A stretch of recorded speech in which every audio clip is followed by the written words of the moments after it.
Washington with the 907th Engineer Detachment. We're going to get all the paperwork out of the way so we can jump right in. It's going to just loading that building right away if everyone agrees with that. We don't want to get things so hot that we don't learn in there. The object is not to come up here and burn folks. If you get into something that's hot, do what your training's told you to do. Bad hell. Tonight is a drill of multi-company operations that we do 4 times a year at the Washington State Fire Academy. As you see behind me is a burn tower that we practice in.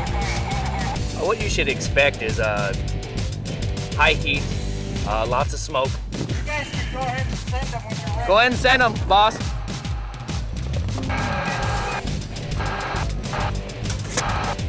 Right now they've been called to a warehouse fire. So engine arrives on scene. This is supply line.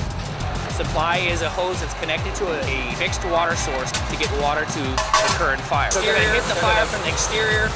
Take the attack line up to the door and get their tools and be ready to make entry. Too much time. Too much time. You should you can get ready while you're doing this. Blows the smoke out. So what that does, it opens up their whole view. Now they can see anything in there. Now they can tag the fire again. Really hot. 300 degrees on the exterior. This is a thermal imaging camera. It takes the ambient heat in the air. So like if you're looking at the fire truck, you can tell that the heater's on and the engine is on because of the heat signature that it's releasing right here. Or this firefighter that's walking by, you can tell that, see, he's working because of his bright white color in this this camera here. You can always think later down the road, a fan. Open a window. Okay, we try one second. If it doesn't work, we have to adjust to something that's going to start working. Take this line. Just this straight.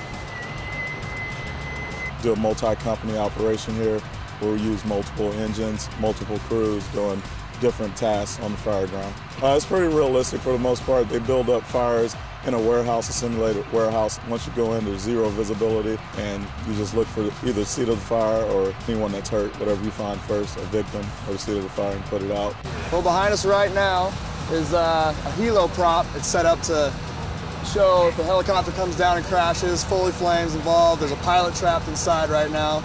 So right now our guys are coming in, cooling down the armament behind it, and trying to make access into the helicopter so they can get the pilot or whoever's stuck inside out.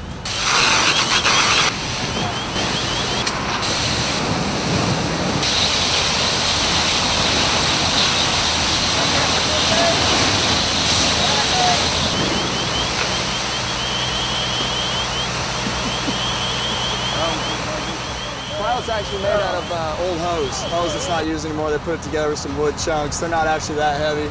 It's been pretty crappy, actually, yeah. It's been cold, it's been raining, it's been wet. So other than that, pretty much miserable, but a great time once we put the gear on and actually fight some fires. The pumper operator panel, and that's what controls intake and outflow of the water. So basically what you do, you take in water from whatever source you can, or even if you don't have a source, you can pump it straight out of the tank and just rush it out to the firefighters at the proper pressure. I've been in for 5 years. I've been doing a total of 8 years. And fight fires for a living on the weekends. About 5 years. 6 years. Sorry. I've been doing this for about 12 years. Guys next to you, is what I'd have to say. Amen. Yeah. And that You gotta have the right crew. I was just seeking more enjoyment. Go ahead. Gotta have the right type of guy. And the mustache. And if you're really pushing it, you can do a mustache.